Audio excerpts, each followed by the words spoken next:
আমাদের রফিক মামা এখন বড়ইতলা দ্বীপে আছে। উনি বড়ইতলা দ্বীপে খুব সুন্দর করে সাঁতরাচ্ছে। এই যে সাথে আমাদের লিঙ্কন ভাই আছে, উনি আছে আউলিয়া দ্বীপে। দুইজন দুই পাশে, মাঝখানে বেড়া আছে কিন্তু মোবাইলে ক্যামেরাতে দেখা যাচ্ছে না। তো একটু পানিতে নাইমে গেলে আপনি দেখতে পারবেন, বুঝছেন।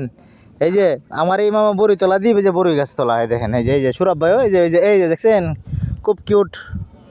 হ্যাঁ, এরপর আছে করই গাছতলা দ্বীপ, এরপর হচ্ছে কি আউলিয়া দ্বীপ। এই যে আউলিয়া দ্বীপে এই যে উনি পড়ছে, যে লিঙ্কন ভাই পড়ছে, বুঝছেন।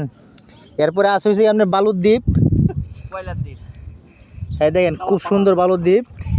এরপরে আছে হলুদ পাহাড় কালো পাহাড় মিলাইয়া, কিন্তু হলুদটা কমই দেখা যায়, একটু সামথিং মারে, আর কালোটা একটু বেশি মারে, বুঝছেন। যাই হোক, ভিডিওটা ভালো লাগলে